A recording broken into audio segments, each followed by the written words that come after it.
Bonsoir, bonsoir à tous. Heureux d'être ici ce soir à Ransard, envoyé par le Seigneur pour vous apporter la parole et des grâces de la part de Dieu, alors que la grâce du Seigneur Jésus-Christ soit sur vous, qu'il puisse vous remplir de son esprit, de sa présence. Et à travers cette soirée, ce n'est pas une question de durée, mais c'est une question de qu'est-ce qui se passe dans ce moment. Et comme le pasteur l'a partagé, quelle est notre expectative et notre attente. Mais merci au Seigneur parce que parfois aussi, et souvent, il dépasse nos attentes. Il peut faire infiniment au-delà de tout ce qu'on a pu demander ou penser. Il mérite la gloire, l'honneur, l'adoration. Et c'est un privilège pour moi donc d'être au milieu de vous aujourd'hui pour apporter la parole. Ça fait plusieurs années que je n'étais pas venu en Belgique, parce que je crois qu'on est en Belgique. Plusieurs années. Alors, je suis arrivé ce matin donc, à l'aéroport de Bruxelles. Et le pasteur est venu me prendre à l'aéroport. Merci. Il m'a attendu pendant 2h45, puisqu'il y avait une grève là-bas. Apparemment, il voulait tester ma patience. Et donc, voilà, merci au Seigneur. Et je veux vous encourager aujourd'hui à pouvoir marcher avec le Seigneur, continuer de l'aimer, persévérer dans les défis, les difficultés que vous pouvez rencontrer en gardant le même zèle, la même foi, la même ferveur pour Dieu, la même authenticité, le même amour pour le Seigneur Jésus-Christ, parce qu'il est avec vous, il est avec toi et il ne te laissera pas seul. Alors, comme m'a dit le pasteur, et merci pour l'invitation, je crois vraiment que c'est le Seigneur qui a voulu que je sois là ce soir. Je suis de passage, puisque tout à l'heure, les pasteurs vont m'amener à 3h30, je pense, 4h d'ici à peu près.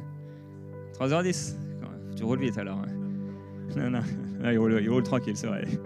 Plus de 3 heures de route donc, à la fin de cette soirée. Et l'apôtre Paul disait parfois de bien accueillir les serviteurs de Dieu, de pouvoir répondre à leurs besoins s'ils avaient une quelconque demande. Alors moi, j'ai fait une demande à votre pasteur, il ne l'avait jamais eue. Apparemment, ça me colle à la peau hein, partout où je vais. Mais on a un événement très très particulier au Québec dans 2 semaines. Et donc, j'ai acheté 75 fromages. Et le pasteur va les rapporter de là-bas à 4 heures, les mettre dans un frigo pour me les amener à l'aéroport. Alors merci. On peut remercier le pasteur hein, pour l'accueil. Alors nous, on voit juste le monsieur qui prêche à l'avant, là, mais on ne s'imagine pas tout ce qu'il y a autour. Alors voilà, je vous partage un peu le backstage, ce que vous verrez peut-être jamais et qui se passe autour des pasteurs qui sont invités ici. Alors, il me disait qu'il y a un de mes amis qui est venu il n'y a pas longtemps, Stéphane Caddy. Vous vous souvenez qu'il est venu, Stéphane Caddy? Ouais. Ça va, vous l'avez aimé? Merci Seigneur, il est vraiment super. C'est un ami très, très, très, très, très proche. Et il me disait qu'à peine à l'aéroport, il a dit « il faut que je mange une gaufre ». Après, je le comprends, le pasteur m'a demandé si je mangeais. Bon, je ne mange pas avant les réunions, jamais. Mais après, peut-être, et j'ai dit « j'aimerais manger une frite belge ». Une bonne frite, parce qu'il y a Kevin qui était ici, Kevin et Rachel, Tom, qui étaient ici pendant longtemps, qui les a connus, rencontrés, voilà, qui sont avec nous aujourd'hui maintenant au Québec. Et depuis longtemps, il me parle de cette frite belge, et je pense que j'en ai jamais mangé, donc ce soir, ma vie va changer. Après la réunion, quand je vais manger cette frite belge, une fois. Alors, qui connaît EMCI TV? Ou peut-être qui ne connaît pas EMCI TV? D'accord, ceux qui lèvent la main, prient pour eux, leur salut, leur délivrance. Non. Donc c'est un ministère chrétien de télévision aujourd'hui. Depuis 2017, le 17 décembre 2017, on est devenu une chaîne de télévision 24 heures sur 24. On est disponible par exemple en France sur la Freebox, sur Canal+, partout en Afrique, sur Internet bien sûr, YouTube. J'ai aussi plusieurs applications. On a plusieurs applications. La mienne s'appelle Prière inspirée et mon émission est une émission quotidienne où je prie avec les gens, j'encourage les gens dans leur marche avec le Seigneur. Qui a déjà été béni par cette émission? Plusieurs. Merci au Seigneur. Est-ce qu'il y a des personnes qui ont été sauvées peut-être à travers le ministère OMCI? Que Dieu te bénisse ma sœur, que Dieu te bénisse, que Dieu te bénisse. Waouh, que Dieu te bénisse. Oh, gloire à Dieu, gloire à Dieu. Plusieurs personnes qui ont été sauvées par le Seigneur. Gloire à Dieu. Comment vous vous appelez? Roxane, que Dieu soit béni pour Roxane qui un jour s'est retrouvée devant MCI TV et qui a reçu le Seigneur Jésus-Christ. Gloire à Dieu, gloire à Dieu. Qui a été baptisé du Saint-Esprit un jour à travers une émission peut-être de prière inspirée. Gloire à Dieu pour ces personnes guéries peut-être ou délivrées. Plusieurs personnes également. Alors c'est pour ça qu'on fait ce ministère qui a commencé en fait dans l'ouest de la France, en Bretagne. En 2004, on a reçu la vision. Michael, qui est un ami très proche, collaborateur depuis toutes ces années, a reçu cette vision du Seigneur de commencer un site internet. Merci mon frère, je te le dis maintenant parce que je vais oublier après. Et donc en janvier 2005, on a sorti le site enseigne-moi.com. Donc on partageait des prédications de plusieurs ministères dans la francophonie.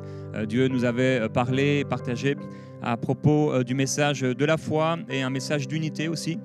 Et un site internet où on pourrait entendre pas seulement des hommes qui prêchent, mais également des femmes. Parce que savez-vous que les femmes à la sortie du tombeau ont été les premières à prêcher l'évangile et les premières à voir le Seigneur Jésus ressuscité. Pendant que les hommes étaient cachés dans la maison et qu'ils avaient peur, les femmes étaient au tombeau, à l'endroit le plus dangereux, là où il y avait les soldats. Et quand elles ont été leur apporter la bonne nouvelle, eh bien, ils n'y croyaient pas. Donc, que Dieu bénisse les sœurs au milieu de nous, qui sont des sœurs de foi, et pas des Jézabel. Et donc, il y a 15 ans maintenant, en fait, c'est 15 ans avant-hier, on est arrivé au Québec avec mon épouse, ma fille qui avait 4 ans et demi, et qui va arriver dans une nouvelle étape de sa vie dans 2 semaines, l'événement dont j'ai parlé.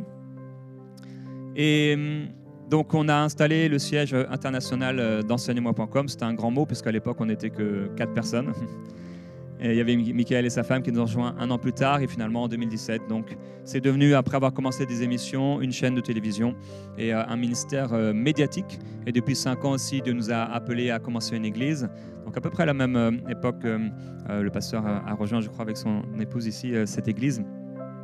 Et Dieu fait des belles choses au milieu de nous, au Québec, et par la grâce du Seigneur, avec l'appel que Dieu m'a donné.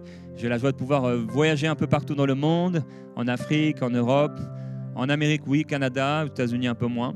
Mais je suis reconnaissant au Seigneur de pouvoir voir la beauté de l'Église avec un grand E dans pas mal de pays, de villes et de régions sur la terre, et de voir qu'il y a partout un reste.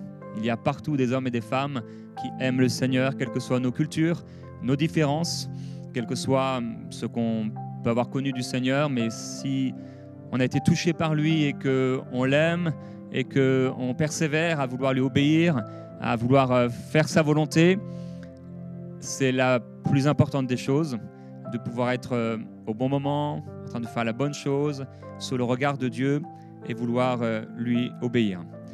Alors ce soir, je veux partager avec vous un message, parce que je crois que c'est... Est-ce que c'est le thème de l'année ou c'est vraiment la vision de l'Église? C'est le thème de l'année, hein.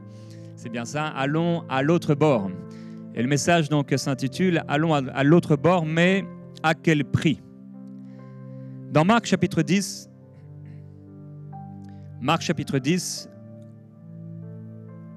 au verset 17, il y a un homme qu'on appelle le jeune homme riche. Et il est écrit, comme Jésus se mettait en chemin, un homme accourut et se jetant à genoux devant lui. Je ne vous ai pas demandé, mais vous êtes prêts à écouter la parole? Okay. Demande à ton voisin, t'es prêt, c'est bon? Concentre-toi. Comme Jésus se mettait en chemin, un homme accourut et se jetant à genoux devant lui, il lui demanda, « Bon maître, que dois-je faire pour hériter la vie éternelle ?» Voilà un homme qui voulait passer de l'autre bord. Jésus est en chemin, allant en direction de Jérusalem. Et cet homme s'arrête donc à sa rencontre, se jette à ses pieds. C'est quand même assez remarquable la manière dont cet homme s'est approché de Jésus. Et il se jette à ses pieds, lui demande de pouvoir hériter la vie éternelle. Il veut passer de l'autre bord. Alors c'est une chose que de vouloir passer de l'autre bord. C'est une chose que de vouloir accomplir la volonté de Dieu. C'est une chose que de recevoir une promesse du Seigneur, soit dans notre vie personnelle de prière, on a reçu quelque chose de Jésus, de Dieu, dans un rêve, dans un songe ou par une révélation du Saint-Esprit, ou dans l'Église peut-être par une parole de connaissance, une prophétie qui nous a été donnée, une prédication qu'on a entendue et la parole s'est révélée à nous comme étant le réma pour notre vie. La méditation de la parole où tout à coup on tombe sur un verset et Dieu utilise ce verset pour notre propre vie et il nous dit que de la même manière qu'il appelle cet homme, cette personne, cette femme, il nous appelle de la même manière. En tout cas, quelle que soit la façon dont on a reçu l'appel de Dieu, et Dieu a un appel pour chacun d'entre nous, c'est une chose que d'avoir l'appel, d'avoir la promesse du Seigneur, c'en est une autre que d'y entrer. C'est une chose d'avoir même la volonté d'aller à l'autre bord, mais pour aller à l'autre bord, aïe, il y a un tel prix. Un tel prix à payer. Et je suis reconnaissant quand je vois des personnes âgées comme ce couple, vous êtes un couple qui marche avec Dieu, que le Seigneur vous bénisse. Les cheveux gris sont un honneur pour l'Église. Que Dieu vous bénisse. Que Dieu bénisse tous les cheveux blancs qui marchent avec le Seigneur.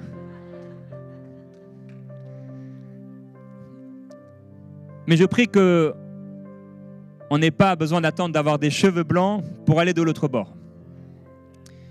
Puisque ce passage vers l'autre bord n'est qu'un passage. Et le passage des Israélites vers Canaan ne devait être qu'un passage. Le désert n'est qu'un passage. La vallée de l'ombre de la mort n'est qu'un passage. Si tu te retrouves aujourd'hui dans le désert, si tu te retrouves dans la vallée de l'ombre de la mort, j'aimerais te dire de la part de Jésus, ce n'est qu'un passage.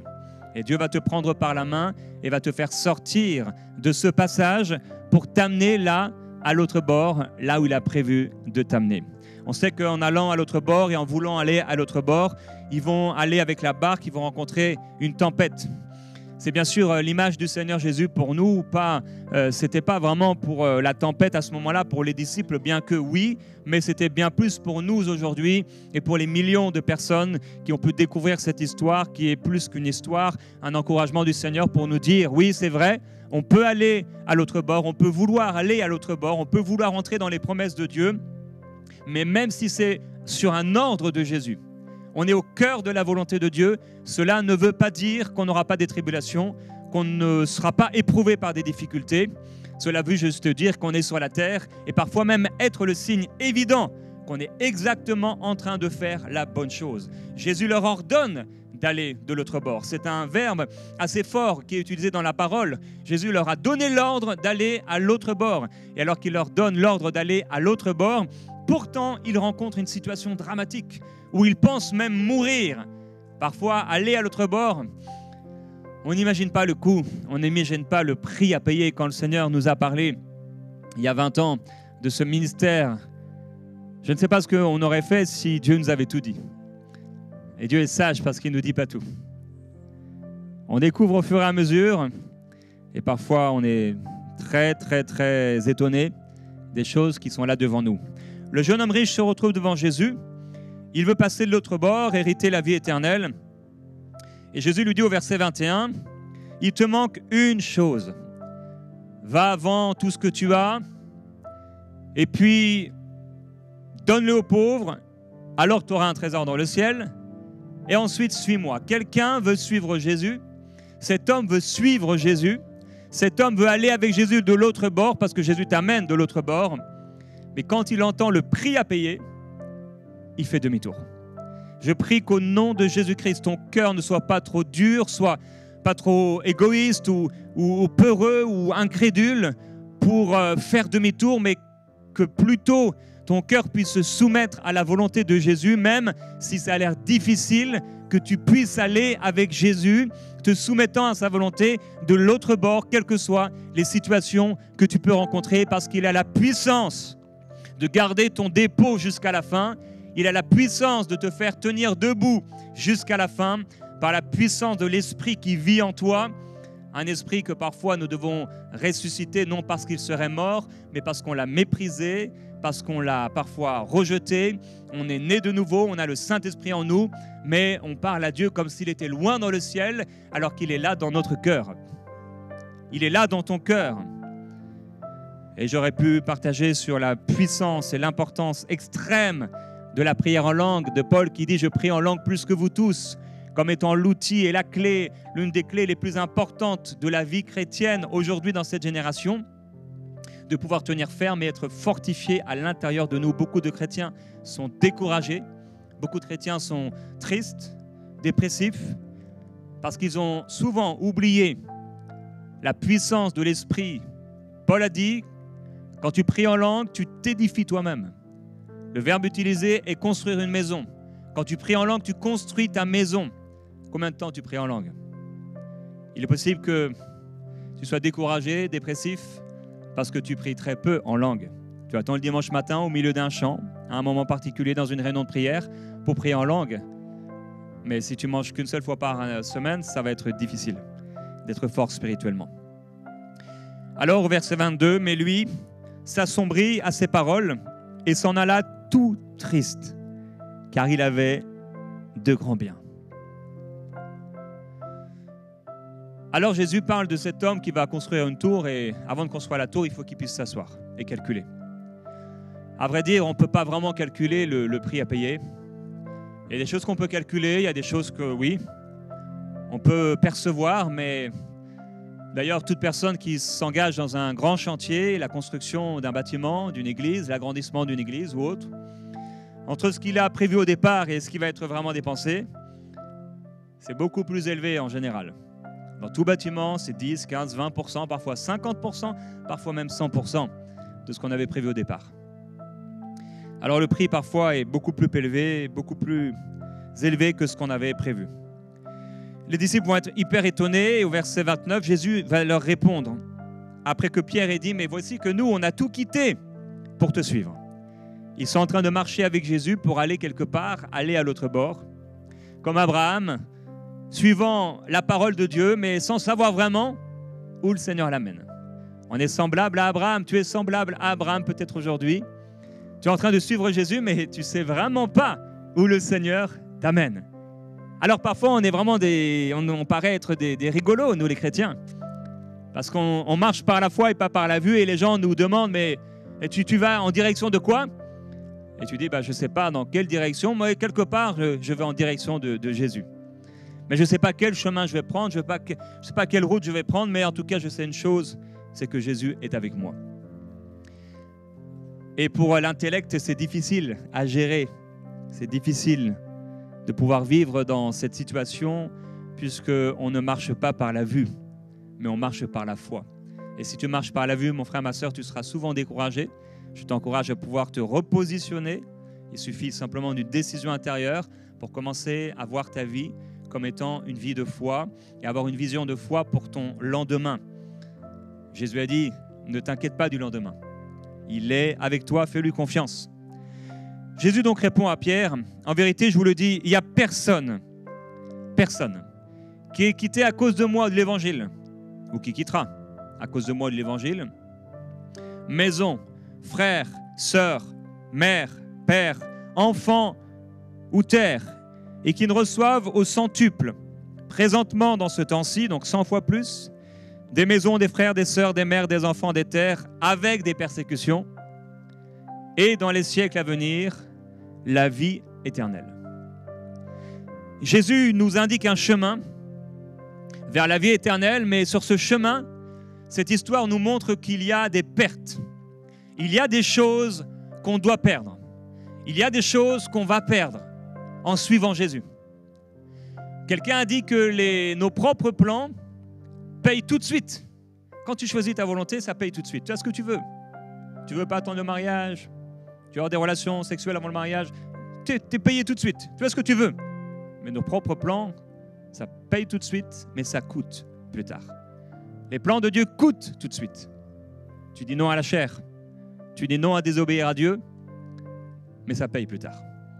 Choisis d'obéir au Seigneur.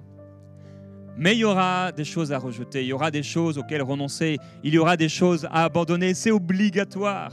Sur le chemin de Christ, le disciple de Jésus se retrouve sans rien, comme il les envoie, comme un modèle pour nos propres vies, sans portefeuille, sans bâton, sans une deuxième tunique, C'est la marche par la foi. Alors cela ne veut pas dire qu'on va toujours vivre comme cela, sans avoir de bâton, sans avoir de deuxième vêtement, sans avoir de portefeuille. Mais il faut absolument qu'à un moment dans notre marche avec Jésus, et c'est souvent au début, on passe par là pour que notre foi grandisse, qu'on lui fasse confiance, qu'on ait confiance en lui. Parmi les meilleurs moments de nos vies, ça a été les moments les plus difficiles. Pas parce que c'était difficile, mais au milieu de ces difficultés, parce qu'on a eu la bonne attitude de se tourner vers lui, de crier à lui, de lui demander la force nécessaire et de lui dire qu'on l'aimait encore. Et là, on a vécu parmi les plus belles expériences spirituelles dans sa présence à ce moment-là.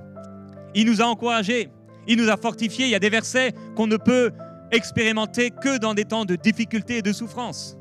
L'apôtre Paul parle d'une faiblesse, mais en même temps d'une puissance qui se manifeste dans sa chair, dans son être, au milieu de cette faiblesse.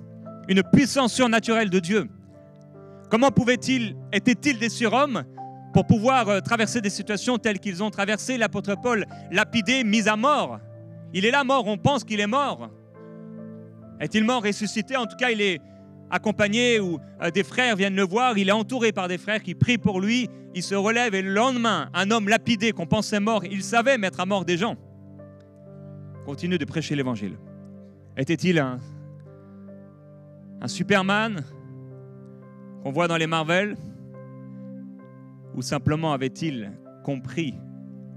connu quelqu'un qui s'appelle le Saint-Esprit, une puissance de Dieu à travers la prière en langue particulièrement, pour le fortifier spirituellement et l'amener à être rempli et être sur la terre, mais pas de la terre. Vivre des souffrances dans une faiblesse humaine, terrestre, mais en même temps une puissance spirituelle, surnaturelle, extraordinaire, qui te fait voler au-dessus des nuages, au-dessus des circonstances, comme si tu n'y étais pas. Il y aura des choses à abandonner, il y aura des choses à renoncer, il y aura des choses que Dieu te demandera de renoncer, que peut-être ton frère à côté de toi, Dieu ne va rien lui demander. Ce n'est pas à tous les disciples qu'il a dit de vendre leur maison. Pierre avait une maison. Il n'a pas dit à Pierre de tout vendre. Mais c'était un problème dans la vie de cet homme, son amour de l'argent. Il était attaché.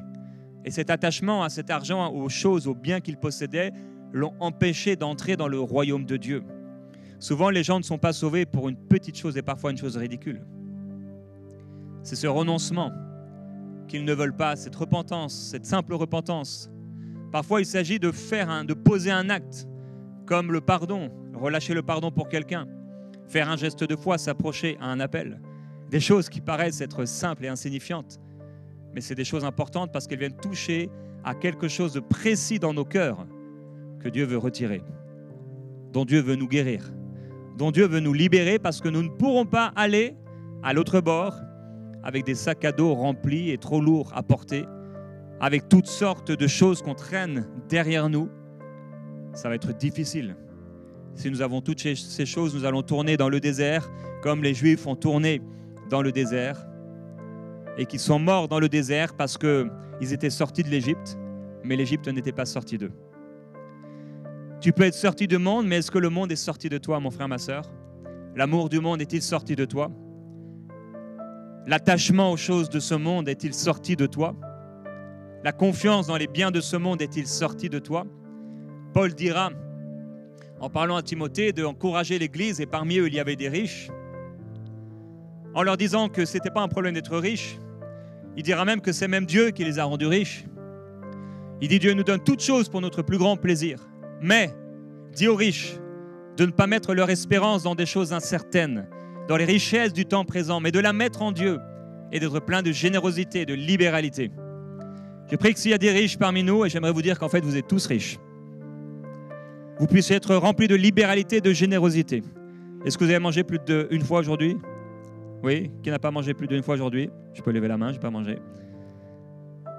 Vous avez 2 vêtements, 2 paires de chaussures, des boucles d'oreilles, une télévision, un iPhone ou un Samsung, hein. Pour ceux qui n'ont pas compris, non, je rigole. Les gens disent, mais moi je ne suis pas riche, je ne peux pas donner. Tu peux donner. Non, mais la veuve, elle a donné que quelques pièces. Non, non, elle n'a pas donné que quelques pièces, c'est faux. Elle a donné tout ce qu'elle avait. Beaucoup se cachent derrière ce genre de verset. C'est comme les maris qui prennent le verset « Femmes, soyez soumises à vos maris ». C'est le premier verset que ça, il est entré dans leur cœur. Femme, ne t'inquiète pas. Ton mari peut changer sans même une parole de ta part. C'est ce que dit la parole, c'est une promesse. Sans parole. Sans coup, hein. Juste par l'amour que tu as pour lui. Tu peux gagner ton mari qui est inconverti ou qui est rétrograde ou qui est loin du Seigneur ou qui a un cœur dur en l'aimant, mais vraiment en l'aimant et en étant la meilleure des femmes possibles, à un point tel, tu vas tellement l'aimer que ça va l'amener à la repentance. Comme Dieu nous a aimés et nous a amenés à la repentance. Alors c'est marrant, je vais ici et là. Verset 32, Marc chapitre 10. J'aimerais qu'on écoute bien ce verset, qu'on le lise bien. Alors partout où je vais, il y a je vois de moins en moins de Bibles. Je vous encourage à pouvoir apporter la Bible à l'église, même si j'imagine que derrière moi, les versets est affiché. Ils étaient en chemin pour monter à Jérusalem. Donc après, ce disciple, en tout cas cette personne qui aurait voulu suivre Jésus, mais le prix était trop lourd à payer, mais les disciples ont dit, mais nous on a tout quitté, on veut te suivre, et ils sont en train de suivre Jésus. Ils étaient donc en chemin, Jésus et les disciples, pour monter à Jérusalem, de l'autre bord. Et Jésus allait devant eux, ça c'est important. C'est Jésus qui va devant nous, c'est pas nous. Hein. C'est pas nous qui commençons à faire un plan, à signer un contrat, et après on se dit « Oh, j'ai pas prié ». Seigneur, tu penses que c'est bon? C'est pas nous qui commençons une relation amoureuse et on dit à la personne qu'on l'aime, avant même d'en avoir parlé au Seigneur. Et après, on est pris dans nos émotions et c'est difficile après de gérer. Est-ce que c'est Dieu? Est-ce que c'est pas Dieu? Ah oui, si tu as ouvert la porte toi-même et que tu te retrouves derrière, c'est difficile de savoir est-ce que c'est Dieu ou pas finalement? Est-ce que c'est toi qui as ouvert la porte? Les histoires des portes. Seigneur, ouvre la porte ou ferme la porte. Le vent peut ouvrir une porte. Un homme qu'on jette d'un bar peut ouvrir une porte. Un enfant peut ouvrir une porte. Un esprit méchant pourrait ouvrir une porte. Jésus traverse les portes. Alors la porte fermée ou pas ne sera absolument pas un signe pour toi que c'est Dieu, mais la puissance du témoignage intérieur, la paix que Dieu te donne ou le trouble que Dieu te donne, quand tu es prêt vraiment à obéir à Dieu et à entendre ce que Dieu te dit, même si ça ne te plaît pas, il a promis qu'il te conduirait. Celui qui craint l'Éternel, le Seigneur lui montre le chemin qu'il doit suivre.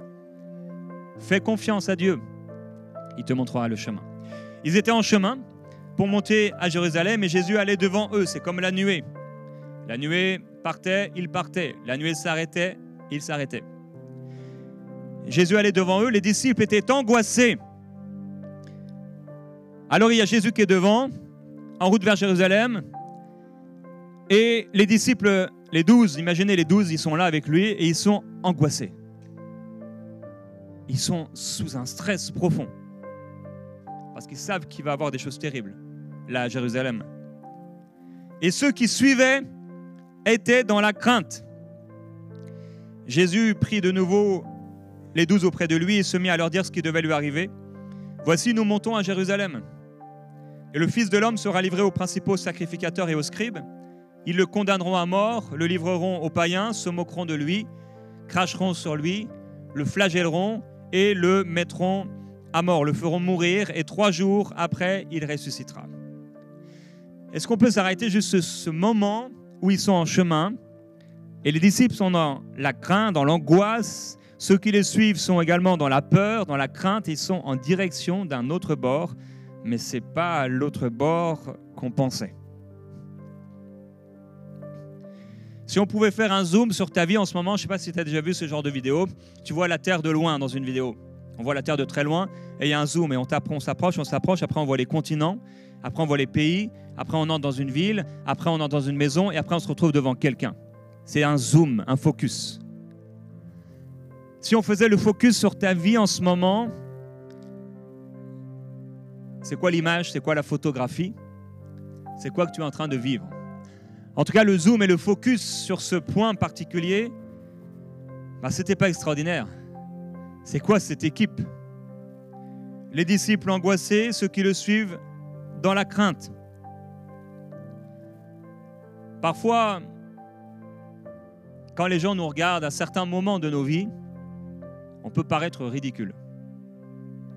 Le diable peut même se moquer, venir souffler à nos oreilles que c'est ridicule, que pourquoi on suit Jésus, qu'on devrait faire demi-tour, nous amener à regarder les autres, nous retrouver dans des situations où on voit des gens qui ont l'air heureux et qui n'ont pas Jésus, et nous, on est malheureux et on a Jésus. C'est une tromperie. Le diable nous trompe à ce moment-là, puisqu'il nous projette un focus, un zoom sur un moment particulier, mais c'est un moment, c'est un passage. Il y a beaucoup plus glorieux après. Quelqu'un a dit à Job, tu oublieras ce que tu as vécu, ta souffrance présente, tellement ce que tu vas vivre après sera glorieux. Ta situation d'aujourd'hui, tu l'oublieras tellement ta situation d'après sera belle. Cette parole est pour quelqu'un ce soir. Tu oublieras tes souffrances passées comme cette future maman oublie ses souffrances passées au moment où elle met un enfant au monde. Elle peut être dans la crainte et dans les douleurs, c'est évident, pour la plupart, de ce moment particulier et dans la tristesse, mais une fois que le bébé est mis au monde, c'est étonnant, mais c'est comme si elle a tout oublié d'un coup. Extraordinaire. Le Seigneur te fera oublier la souffrance que tu as vécue. Dieu n'enlève pas les souvenirs et la mémoire, il n'efface pas la mémoire, mais il efface la douleur reliée à cette mémoire. Que le Seigneur Jésus-Christ vienne libérer maintenant quelqu'un qui s'est fait abuser de la souffrance liée à cette mémoire de l'abus. Que Dieu te libère au nom de Jésus-Christ. Quand Pierre a prêché l'Évangile, leur cœur était si ouvert qu'ils ont été baptisés du Saint-Esprit sans même l'accord de Pierre. Dieu n'a pas attendu d'avoir l'accord de Pierre pour les remplir et les baptiser du Saint-Esprit et les faire naître de nouveau. Et de la même manière, quand tu entends la parole de Dieu, saisis-toi de cette parole et reçois là où tu es la délivrance, la guérison, la libération, ce dont on est en train de parler. Reçois cette paix surnaturelle par la puissance de Jésus-Christ et n'attends pas qu'on impose les mains sur toi. C'est quoi? C'est devenu cette mode qu'on attende qu'on impose les mains sur nous. Jésus n'imposait pas les mains sur tout le monde. Il nous a laissé une parole. Et si tu as juste ça pour t'en sortir dans la vie, c'est suffisant. Tu n'as pas besoin qu'on t'impose les mains. Et tu as besoin que la main du Seigneur se pose sur toi par la foi que tu élèves vers Dieu. Alors on peut se retrouver parfois comme cette équipe de disciples avec Jésus. On a l'air un peu ridicule. Les apôtres se sont trouvés en Asie, dans 2 Corinthiens chapitre 1, verset 8. Et l'apôtre Paul dit « On ne veut pas en effet vous laisser ignorer, frères, au sujet de la tribulation qui nous est survenue en Asie, que nous avons été excessivement accablés, au-delà de nos forces, de telle sorte que nous désespérions même de conserver la vie. Les voilà en train de servir Dieu, et là, en Asie, une grande tribulation se lève contre eux. Et nous regardions comme certains notre arrêt de mort, ils étaient sûrs de mourir, afin de ne pas placer notre confiance en nous-mêmes, mais de la placer en Dieu qui ressuscite les morts, comme Abraham avec Isaac, qu'il offre sur l'autel. C'est lui qui nous a délivrés et qui nous délivrera d'une telle mort, lui de qui nous espérons qu'il nous délivrera encore. Si ton temps n'est pas venu, ton temps n'est pas venu. Tu peux te retrouver dans toutes sortes de situations, mais ton temps n'est pas venu. Je crois personnellement que les apôtres ont fait le choix à un moment de donner leur vie à Jésus et d'être prêts à mourir pour lui. Jésus dit, on ne prend pas ma vie, je la donne. Que nous puissions donner notre vie, la Bible dit, pour les frères, pour Dieu. Il y a Élie dans 1 Roi chapitre 19, Jézabel veut le tuer, le grand serviteur de Dieu, le grand prophète se retrouve à un moment, et là c'est un zoom, c'est un focus sur un moment particulier de sa vie, On oublie le moment précédent où là, la puissance de Dieu s'est manifestée à travers lui, où les prophètes de Baal ont été décontenancés, ont été vraiment mis à terre par la puissance de Dieu qui s'est manifestée.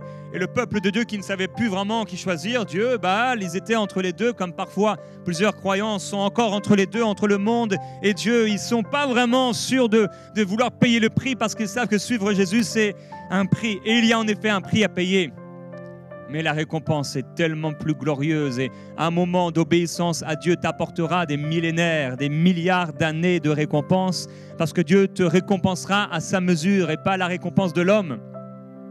Ne perds pas ton salut, ne perds pas cette possibilité d'être sauvé, de marcher avec Jésus pour un plaisir éphémère, une jouissance éphémère, celle du péché, où tu vas manger le fruit, mais à quel prix?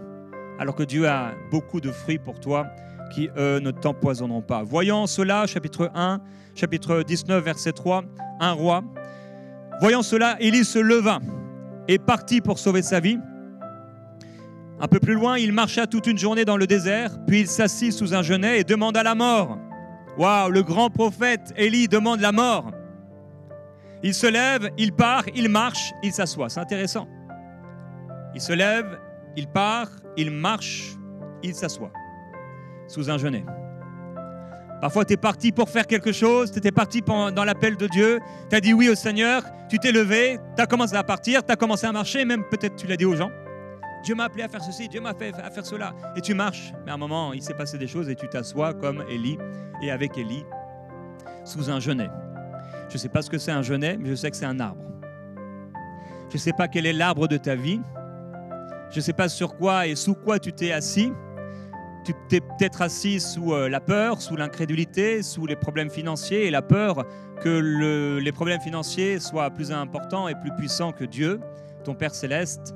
Je ne sais pas quel est ton genre de genêt sous lequel tu t'es assis et tu te morfonds sous ce genêt. Mais il est possible que tu sois assis avec lui. Il demande à la mort en disant « C'est assez maintenant, Éternel, prends-moi la vie, je ne suis pas meilleur que mes ancêtres. » Il se coucha et s'endormit. Alors il se lève, il part, il marche, il s'assoit, il se couche, il s'endort. C'est un état dépressif profond. Sous un genêt. Un peu plus loin, il marcha 40 jours, 40 nuits après avoir eu une expérience avec Dieu, jusqu'à la montagne de Dieu, jusqu'à Horeb, encouragé par la puissance de Dieu, mangeant une nourriture surnaturelle qui l'amène à manger, à ne plus manger pendant 40 jours et 40 nuits. Au verset 9, là, il entra dans la grotte, malgré l'onction, malgré la présence de Dieu, malgré la force de Dieu, malgré la nourriture surnaturelle. Il rentre dans une grotte et il y passe la nuit. Voilà le grand serviteur de Dieu, Élie, qui se lève, qui part, qui marche, qui s'assoit, qui se couche, qui s'endort, mais qui vit un encouragement de Dieu. Dans l'appel, Dieu viendra t'encourager. Dieu viendra te fortifier. Dans l'histoire de MCI, dans l'histoire d'Enseigne-moi, oh combien il y a eu de moments difficiles. Et vous savez, les serviteurs de Dieu sont assez pudiques sur ce qu'ils partagent. Parce que tout n'édifie pas. Mais les souffrances ont été si difficiles, si réelles et si longues. Mais il y a un temps d'oasis. Il y a un temps où tu es encouragé. Il y a un temps où tu ressouffles. C'est comme tu sors de l'eau, la tête de l'eau. Et à nouveau, tu marches. Et là, tu es dans l'onction, tu es dans la présence de Dieu, tu es fortifié. Tu es comme Élie, 40 jours, 40 nuits. Tout va bien, c'est extraordinaire. Ouais, Dieu t'a relevé. Gloire à Dieu, Dieu t'a relevé. Dieu t'a fortifié. Mais si tu n'as pas changé à l'intérieur, tu peux avoir l'onction, la présence de Dieu sur toi. Mais si tu n'as pas renouvelé ton intelligence, tu vas aller dans la grotte. Se lever, partir, marcher, s'asseoir, se coucher, s'endormir, finir dans la grotte. L'Éternel lui dit, la parole de l'Éternel lui fut adressée, verset 9, « Que fais-tu ici, Élie ?» Le Seigneur veut dire à quelqu'un ce soir, qu'est-ce que tu fais ici? Qu'est-ce que tu fais dans cette situation? Il y a quelqu'un qui se retrouve dans une situation ce soir et ça dure depuis un moment. Tu es dans une profonde dépression. C'est comme quelque chose qui est là, qui te poursuit.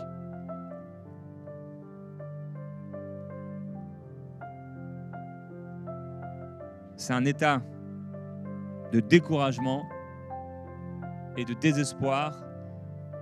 Tu es dans cette grotte et le Seigneur te dit, qu'est-ce que tu fais dans cette grotte? Et ce soir, le Seigneur veut te sortir de cette grotte, dans lequel il est possible que tu y sois entré, tout simplement parce que tu étais au cœur de la volonté de Dieu, des tribulations se levaient contre toi, des circonstances qui peuvent être totalement humaines, purement humaines, d'autres qui peuvent être simplement des coups envoyés par le diable, d'autres qui ne sont ni humaines ni diaboliques, mais divines, où Dieu t'amène dans certaines situations et Dieu n'utilise pas la malédiction pour nous forger. Il t'amène dans certaines difficultés pour te former, que tu puisses aller à l'autre bord. Quand il les a appelés à aller de l'autre bord, il a utilisé la tempête. Il n'a pas rendu l'un des 12 disciples malade pour fortifier sa foi. Aucun. Si Dieu utilisait la maladie pour nous fortifier individuellement, on aurait vu au moins un exemple dans les évangiles. On aurait au moins vu, parce qu'il y en a 4 évangiles, on aurait vu au moins un des 4 évangiles où quelqu'un serait venu vers Jésus pour être guéri et Jésus lui aurait dit non, reste malade parce que je veux t'apprendre quelque chose. Alors je peux te le dire, j'ai rencontré Jésus à l'âge de 7 ans, j'ai lu la Bible bien des fois, elle est bien usée, j'ai dû changer la couverture. Les pages s'arrachaient. J'ai bien lu en profondeur les 4 évangiles. Et à aucun moment, le Seigneur n'a renvoyé quelqu'un qui voulait être guéri avec sa maladie, pour lui apprendre quelque chose. Mais tous ceux qui venaient à lui, avec la foi, repartaient guéris. La seule fois où il était dans sa région, il n'a pas pu faire aucun miracle ou beaucoup de guérisons, parce qu'ils étaient incrédules. C'était une parenthèse importante, parce que Dieu n'utilise pas la malédiction pour nous apprendre des choses, même si au milieu de parfois certaines attaques de l'ennemi, Dieu peut nous parler. Dieu ne nous parle pas à travers la malédiction, Dieu nous parle à travers sa parole. Job n'a rien compris quand il a été attaqué par le diable. C'est quand Dieu a commencé à ouvrir la bouche qu'il dit « J'ai parlé des choses que je ne comprenais pas ». Quand Dieu lui a posé 70 questions pour lui montrer qu'en fait, il n'avait rien compris. C'est quand Dieu commence à parler qu'on apprend. Alors Dieu a toujours utilisé sa parole, son esprit, pour nous parler et pour nous conduire. C'est la meilleure façon avec laquelle Dieu nous dirige, avec le témoignage intérieur et d'autres choses qu'il peut utiliser aussi, certaines circonstances également. Mais même où il y a des circonstances, ne t'appuie pas sur elles, la porte qui s'ouvre, qui se ferme, mais sur les témoignages intérieurs. Le témoignage intérieur de l'esprit. Le feu vert ou le feu rouge que tu sens dans ton cœur, fais-lui confiance. Fais confiance à ta conscience. Si tu marches avec Dieu sincèrement, fais confiance à l'esprit qu'il a fait reposer en toi. Le prophète Jérémie, dans son livre au chapitre 20, au verset 7, dit, dans un moment difficile, c'est encore un zoom, un focus sur sa vie, sur un moment particulier de sa vie. Ce n'était pas tous les jours comme ça. Même si Jérémie est l'un de ces prophètes qui s'est tant lamenté, qui a tant souffert qu'il en a écrit un livre. Les lamentations de Jérémie. J'avoue que j'aurais pu aussi écrire un livre parce que je me suis souvent lamenté. Souvent pas eu la bonne attitude de me lamenter, pas beaucoup avec des paroles, mais avec un état d'esprit où j'aurais souvent dû choisir la foi. Verset 7, il dit au Seigneur, « Tu m'as persuadé, Éternel », ou il dira dans une traduction, « Tu m'as séduit, Éternel, et je me suis laissé séduire ou persuader. Tu m'as saisi, tu m'as vaincu. Je suis chaque jour un objet de raillerie, donc de moquerie. Tout le monde se moque de moi. En effet, chaque fois que je parle, donc il prophétisait, il faut que je crie, que je crie pour dénoncer la violence et la persécution dans le cadre de son ministère de prophète. Oui, la parole de l'Éternel m'expose constamment à la honte et aux moqueries. Waouh, quel ministère difficile que le ministère prophétique. D'être jugé, d'être rejeté, d'être méprisé, d'être regardé comme des gens de rien. Mais c'est pas grave. Même si la foule te méprise, te rejette, il y a toujours une pièce quelque part que Dieu a disposée pour toi. Il y a toujours un endroit de paix. Il faut sortir de la grotte et il faut pouvoir y entrer. Alors, c'est difficile de gérer ces moments de zoom, de focus, où à ce moment-là, c'est vraiment terrible. Soit parce que le diable a agi, ou parce que les hommes méchants ont agi, ou parce qu'ils ont été méchants à un moment, ça peut être quelqu'un de gentil, mais qui à un moment, après une décision qui a fait mal, ou soit parce que Dieu a agi, des choses qui sont intervenues dans notre vie et qu'on n'a pas compris, la gestion de ces choses, la gestion de la longue attente du désert entre le moment où le Seigneur Jésus t'appelle, comme les disciples qui sont en train de marcher avec lui et ils sont en train d'aller quelque part, mais ça a duré quand même 3 ans et demi. Et c'était finalement que le début. Tout comme quand Dieu nous a appelés en 2004 à créer ce site enseigne-moi.com, je me souviens, on avait la ferveur de la jeunesse qu'on n'a pas perdu, gloire à Dieu. On avait la folie de la jeunesse qu'on n'a pas perdu, gloire à Dieu. Il y avait une innocence, celle-ci peut-être. Et moi je voyais que c'était maintenant, c'était tout de suite. Jusqu'à ce qu'un jour un pasteur, qui était un père pour moi, me dit: cette belle prophétie, ce sera marche après marche. J'aurais voulu dire: arrière de moi Satan. Mais c'était bien la parole du Seigneur.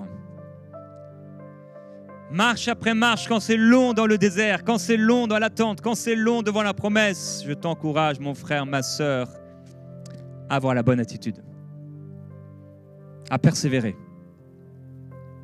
Persévérer. Persévérer même quand c'est le diable qui attaque. Dieu dit: si l'on t'attaque, cela ne viendra pas de moi. J'aimerais te dire, si tu as été attaqué, ça ne vient pas de Dieu. Parce que Dieu n'attaque pas ses enfants. Tu attaquerais ton enfant? Sérieusement, tu attaquerais ton enfant?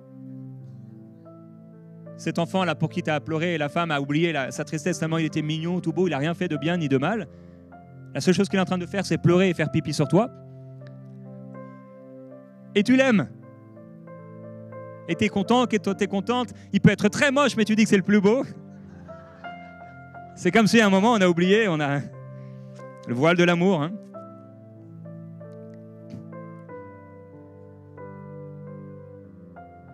Les temps difficiles, les choses qu'on vit, se retrouvent devant des situations.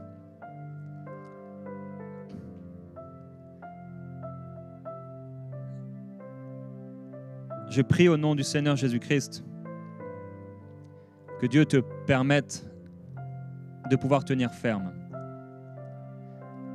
Et tenir ferme après avoir tout surmonté. Après avoir tout surmonté. Tenir ferme encore. Et persévérer. La Bible dit, après avoir été éprouvé pour un peu de temps, il vous affermira. Il vous fortifiera. Et il vous rendra inébranlable. Dieu t'appelle à être inébranlable. Alors, je ne sais plus pourquoi je parlais de ce bébé là. Pourquoi je suis arrivé là? Comment? Merci. Voilà, c'est pour ça qu'il est pasteur. Il a bien entendu, bien écouté, bien résumé. Dieu ne nous attaque pas. Alors cette maman qui aime ce bébé, même s'il est... C'est quand tu le vois, tu dis: ah, il a des longs doigts, hein.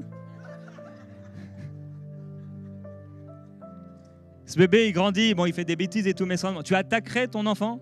En fait, c'est les fous qui attaquent leurs enfants. C'est les gens cruels.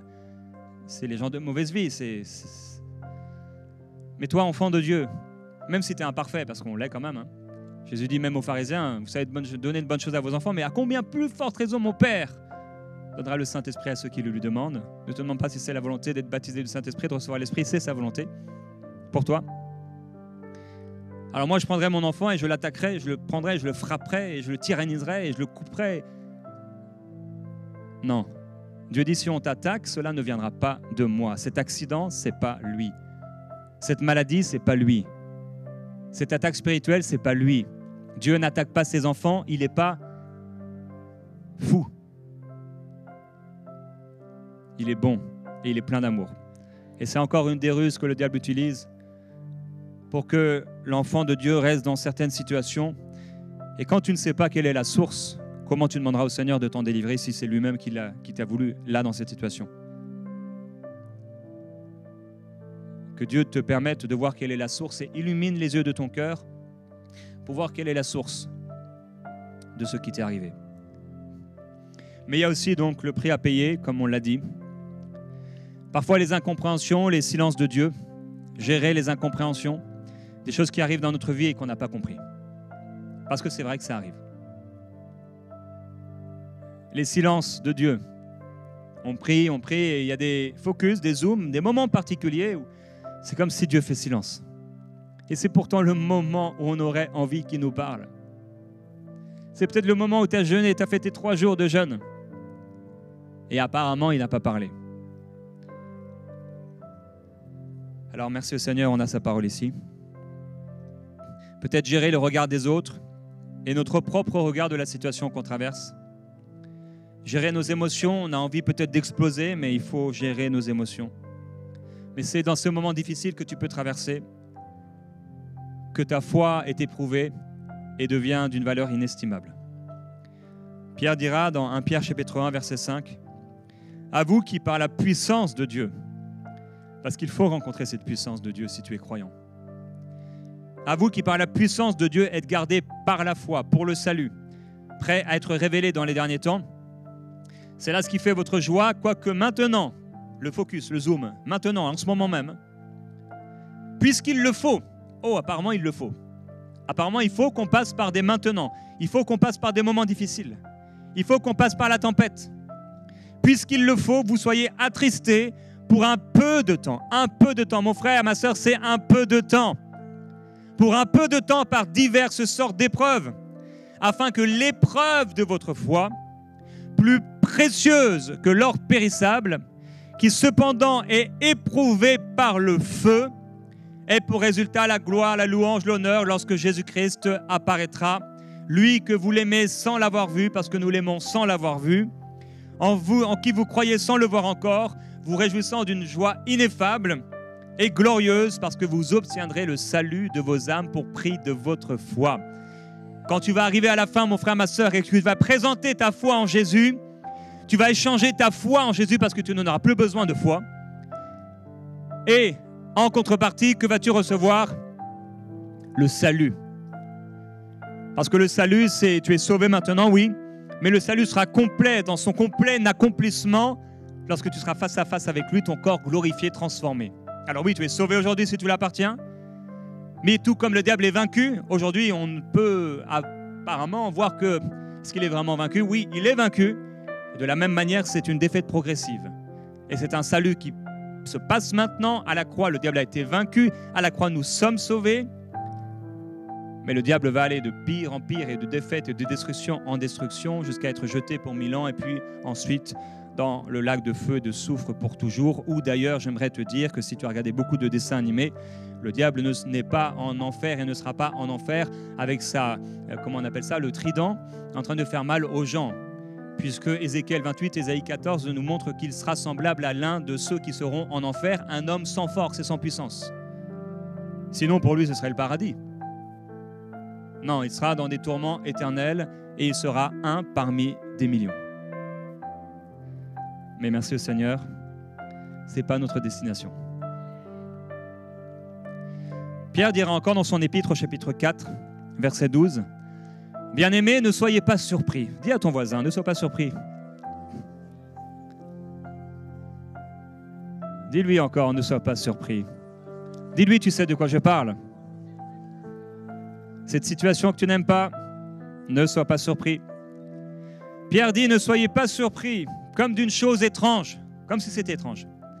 Comme une chose étrange, ce qui vous arrive, de la fournaise qui est au milieu de vous pour vous éprouver. Là, il parle de difficulté et il parle même de persécution. Et cette persécution était terrible. Et c'est la seule chose. Il y a la malédiction, mais la persécution n'est pas la malédiction. La malédiction, on la trouve dans Deutéronome 28. Il y a la bénédiction, il y a la malédiction. Cette malédiction, Jésus a été maudit sur la croix, pendu au bois pour nous. Nous n'avons plus à ne pas être sauvés, à être dans cette mort éternelle. Il a payé pour notre salut, il a payé pour notre guérison. On n'a plus besoin de rester malade parce qu'il a porté nos maladies. On n'a pas besoin de garder des démons parce qu'il nous a délivrés. Il nous a positionnés dans les lieux célestes avec Jésus-Christ. Alors maintenant, bien sûr, il n'y a aucune condamnation pour les personnes qui font face à des difficultés, qui sont même le fruit de la malédiction, du péché, ou tout simplement d'une attaque spirituelle qu'ils ont. Le Seigneur leur en fera sortir. Ne pensons jamais être plus spirituels que quelqu'un qui passe par la vallée de l'ombre de la mort, parce qu'il est possible que demain, ce soit nous qui y passons. Mais la persécution ne fait pas partie de la malédiction. C'est la seule chose négative que le Seigneur nous a promis. Les apôtres disaient, c'est par beaucoup de tribulations qu'il nous faut entrer dans le royaume de Dieu. Cette persécution, Jésus nous a dit de la fuir. Quand elle venait dans une ville, de fuir la persécution. Mais parfois, Dieu peut nous amener au cœur de la persécution pour se glorifier et devenir un instrument, comme Étienne, qui va le glorifier. Et je parle toujours d'une mort face à la persécution. Des terroristes, par exemple, qui te tueraient parce que tu es en train de prêcher l'Évangile. Et c'est d'ailleurs certainement l'une des plus belles des morts, de mourir pour Christ. Bien-aimés, ne soyez pas surpris, ne soyez pas étonnés comme d'une chose étrange, ce qui est en train de vous arriver, la fournaise qui sévit parmi vous pour vous éprouver, comme donc il vous arrivait quelque chose d'étrange. Réjouissez-vous au contraire. C'est dur à lire, réjouissez-vous. C'est les sacrifices de louange. C'est quoi un sacrifice de louange? Dans l'Ancien Testament, ils sacrifiaient des animaux. Alors c'était plus facile de sacrifier quelqu'un que d'être sacrifié soi-même. Tu arrivais là avec tes moutons, tu les sacrifiais, tu ressentais aucune souffrance. Sauf si le mouton, tu avais grandi avec lui, tu lui avais donné un prénom comme ton chien. Si tu amènes ton chien là pour le sacrifier pour Dieu, il y a des statistiques aux États-Unis. On a posé une question un jour à beaucoup de femmes âgées. Vous préférez que ce soit votre mari ou votre chien qui meurt le premier? Vous savez ce qui a remporté? C'était le mari qui devait mourir en premier avant le chien. Que ce ne soit pas votre partage. Réjouissez-vous au contraire de la part que vous avez aux souffrances de Christ, afin que vous soyez aussi dans la joie et dans l'allégresse lorsque sa gloire apparaîtra. Alors, le sacrifice de louange, c'est quand au milieu de ta tribulation, au milieu de ton épreuve, tu ne vas pas donner ton chien, ton mouton maintenant, c'est toi-même que tu offres et que tu déposes sur l'autel et tu continues de louer Dieu, tu continues de l'adorer, tu continues de lui dire que tu l'aimes, tu continues de chantonner, tu continues de chanter, tu continues de crier, tu continues de pousser des cris de joie pour lui dans ta voiture, à l'église, tu continues d'être là, tu continues de le servir. C'est ça, un sacrifice de louange.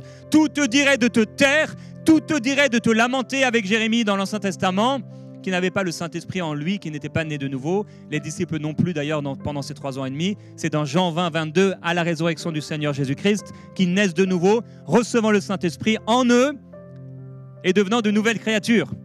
Puisque la nouvelle naissance n'était disponible qu'après la mort et l'ensevelissement et la résurrection du Seigneur Jésus-Christ. Ressuscité d'entre les morts, il a fait de nous de nouvelles créatures. Alors avec son esprit qui vit en nous, nous ne sommes pas comme ces Jean et comme ces prophètes de l'Ancien Testament qui examinaient les Écritures pour savoir à quelle époque les choses que les disciples ont vécues allaient se rapporter, les souffrances de Christ. Nous ne regardons pas comme quelque chose comme Ésaïe qui dit « Par les meurtrissures de Jésus, nous sommes guéris » de manière prophétique. Mais nous sommes comme Pierre qui dit, 1 Pierre 2, 24, « Par les meurtrissures de Jésus, nous avons été guéris ». La guérison, ce n'est pas pour demain, c'est pour aujourd'hui. ça a été fait. Jésus dit que si tu demandes quelque chose qui est selon la volonté de Dieu, la guérison est la volonté de Dieu, si tu crois dans ton cœur que Dieu le fait,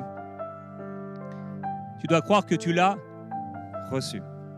Beaucoup de croyants attendent de voir pour croire, mais c'est la foi de Thomas.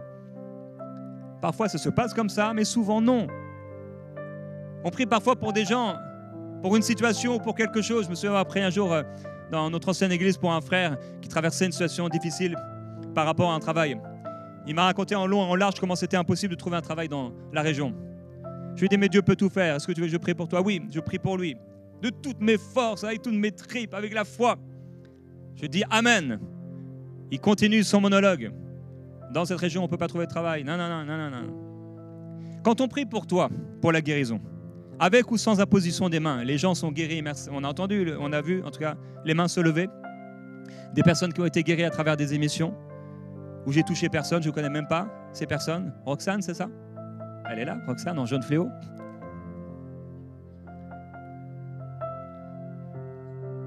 Et Dieu l'a fait quand même. Est-ce qu'on est dans la foi? Quand on prie pour la guérison, quand on reçoit, c'est quand qu'on reçoit? Quand on prie pour recevoir le baptême du Saint-Esprit, c'est quand qu'on reçoit? C'est au moment où on demande avec foi. Si on prie pour ta guérison et que tu ressors et que tu espères être guéri, il est fort possible que tu ne le sois pas. L'espérance est toujours future. La foi, c'est maintenant. La foi, c'est pas j'espère avoir, j'espère que peut-être un jour, peut-être si Dieu le veut. Ça, c'est certainement pas la foi. La foi, c'est j'ai reçu au moment où j'ai cru. Marc 11, Jésus a été très très clair. Si tu dis à cette montagne, au-delà de là, jette-toi dans la mer, si tu crois dans ton cœur, si tu ne doutes pas dans ton cœur, mais que tu crois que ce que tu dis arrive, tu le verras s'accomplir. Jésus dira, crois que tu l'as reçu. Quand tu te mets en accord avec quelqu'un, ou tu entends quelqu'un qui prie pour la guérison, ou pour la délivrance, ou pour quelque chose, un sujet particulier. Vous priez ensemble, quelqu'un prie pour toi. Mets-toi dans la foi que c'est maintenant. Parce que beaucoup de personnes passent à côté de leur guérison. Parce qu'ils attendent de ressentir qu'ils sont guéris. Alors qu'en fait, ils le sont. Notre tête n'aime pas ça, mais c'est la façon de faire de Dieu. L'homme psychique ne reçoit pas les choses de l'Esprit de Dieu parce que c'est une folie pour lui. C'est un autre langage en fait. C'est comme si quelqu'un te parle chinois et toi tu ne sais pas parler chinois. Parfois Dieu parle chinois. Et son chinois, c'est la foi. Sans la foi, il est impossible de lui être agréable. Sans la foi, il est impossible de recevoir quelque chose de la part du Seigneur. Il faut que celui qui s'approche de Dieu croit qu'il existe. Ça, c'est facile pour nous les chrétiens. Mais aussi qu'il est le rémunérateur de ceux qui s'approchent de lui. Si tu t'approches de Dieu pour quelque chose, tu dois croire qu'il va te rémunérer et te donner cette chose pour laquelle tu t'es approché de lui. Parce qu'il est bon, il est plein de miséricorde, il est plein de compassion. Et il se renouvelle chaque matin, cette compassion. Merci à Dieu pour le pain quotidien. Merci au Seigneur pour sa bonté, pour sa grâce. Alors quand tu pries avec ton frère, ton mari, quelqu'un dans l'église, un ami, et vous priez pour la guérison, crois que c'est maintenant. Ressors comme cette femme, Anne, qui a prié, qui a pleuré, et le sacrificateur qui ne comprenait rien, qui l'a jugé et qui a jugé cette femme, et parfois c'est ce qui arrive. Mais ça ne l'a pas arrêté. Elle a dit non, ne me prends pas comme une femme de rien. Elle a reçu son miracle. Elle est sortie après avoir entendu la parole de Dieu, et la Bible dit son visage n'était plus le même. Quand on prie pour toi, que ton visage ne soit plus le même, pas parce que tu te forces, oh il faut que je sois dans la foi, simplement parce que tu mets ta foi en action. Seigneur, je crois sur ta parole. Et quel que soit ce que disent les émotions, quel que soit ce que peuvent dire encore des anciennes pensées qui sont attachées à moi, l'Égypte qui est encore en moi, Seigneur, je refuse. Et tu résistes à Satan, et Jésus a promis qu'il fuira loin de toi. C'est la même chose avec le diable. La parole nous dit, résistez à Satan et il fuira. Est-ce qu'il y a une étape entre les deux? Il n'y a pas d'étape entre les deux. Beaucoup de personnes attendent de voir et de ressentir que le diable n'est plus là. Et s'ils prient pour ne plus avoir de cauchemars, ne plus avoir de telles situations, pour que le diable les laisse tranquilles, s'il arrive le même événement, après qu'il l'ait chassé, ils pensent qu'il est encore là. Et ils sont tombés dans l'erreur. Il n'est plus là. Vous savez, c'est comme une onde de choc. Tu peux taper quelque part et ça peut mettre X temps. Et quelqu'un qui est là-bas à l'autre bout ressent ce que tu as fait quelques secondes plus tard. Comme les étoiles qu'on voit et qui peut-être n'existent plus. C'est juste une ombre. Il n'est plus là.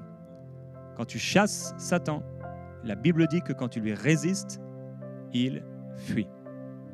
Il fuit.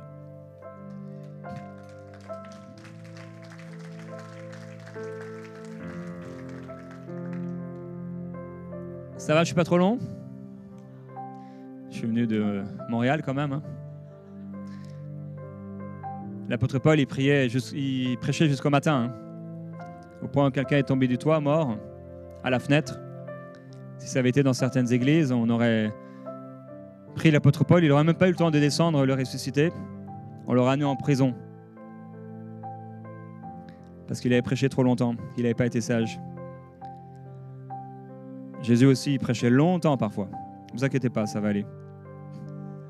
J'ai bientôt terminé.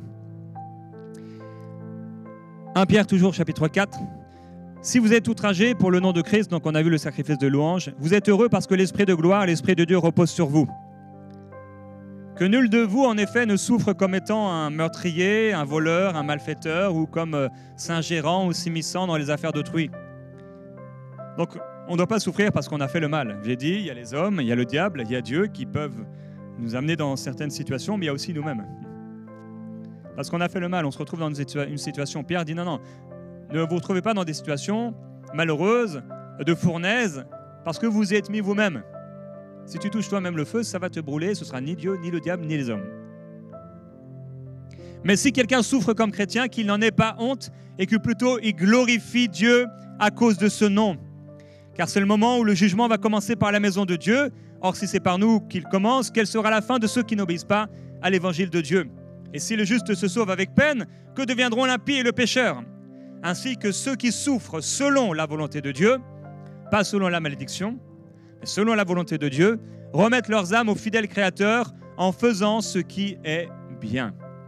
Quand tu te retrouves dans l'ombre de la vallée de la mort, quand tu te retrouves dans ce zoom, ce focus, comme qui est là, Jésus est devant, les disciples sont là et c'est un temps d'agonie, de difficulté. C'est comme Paul en Asie, il y a une tribulation qui vient. C'est comme Élie qui se retrouve attaqué par Jézabel et c'est un moment, il se retrouve dans la grotte, un moment difficile. C'est Jérémie qui dit, mais Seigneur, ça devient tellement dur de prêcher la parole. Mais en même temps, si je ne veux pas parler, il y a un feu qui veut sortir de moi et je ne peux le retenir.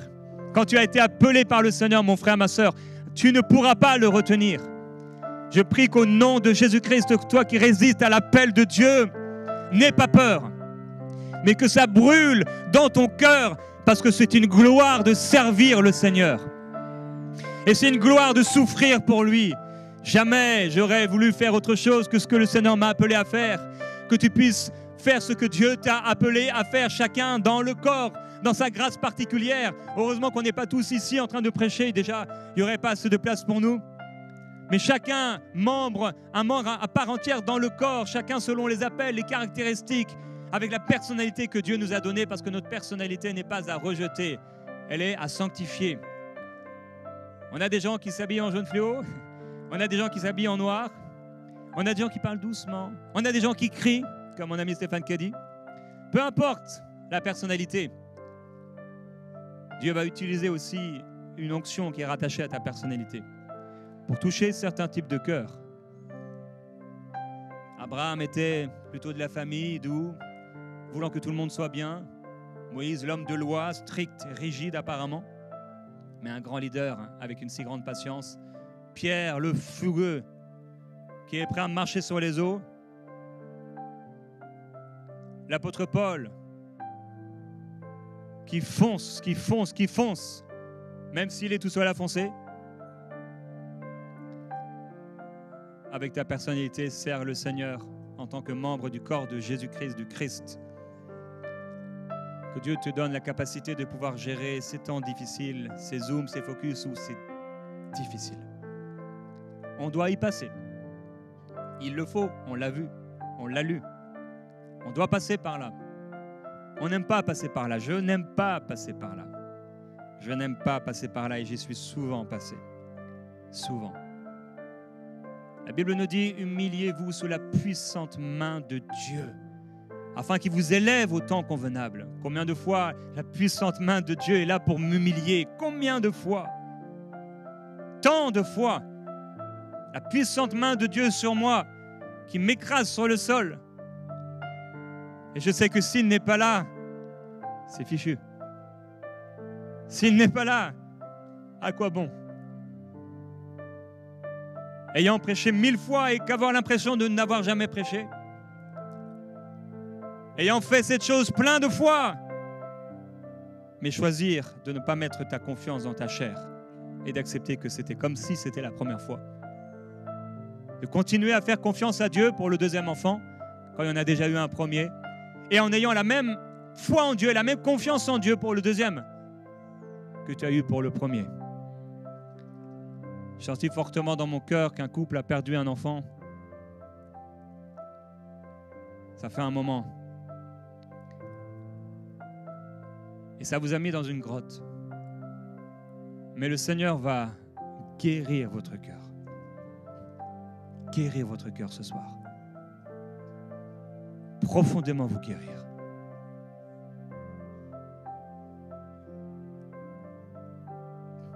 De vous dire, mais qu'est-ce qu'aurait été cet enfant? Je ne pourrais pas marier cet enfant.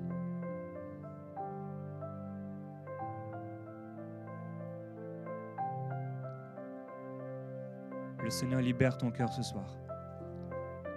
Il guérit ton cœur ce soir. Cette attaque du diable que vous avez vécue. Le Seigneur guérit ton cœur brisé ce soir. En son nom, reçois la guérison. Père, merci pour la guérison des cœurs brisés, des incompréhensions, des souffrances, des attaques qui ont été si dures. Les pleurs, les souffrances, la douleur derrière le sourire. Dans des repas familiaux, des barbecues, on est là, on fait les choses, et on se réunit, mais à l'intérieur, on va dans la cuisine pour pleurer. Je te demande, s'il te plaît, Seigneur, de guérir ces cœurs brisés. Ces mamans dans le cœur qui souffrent en silence. Ces pères qui doivent se cacher pour ne pas pleurer devant les enfants. Ces situations si difficiles. Père, tu es avec nous. Tu nous affermiras, tu nous fortifieras. Tu nous rendras inébranlables. Le diable ne gagnera pas. Tu as ouvert le chemin, tu as inauguré le chemin avec ton propre sang, Jésus, pour qu'on puisse aller de l'autre bord. Avec la puissance de l'Esprit de Dieu. Père, j'appelle la puissance de l'Esprit de Dieu sur ces frères, sur ces sœurs qui sont là, dans les salles qui sont là, qui écoutent ce message.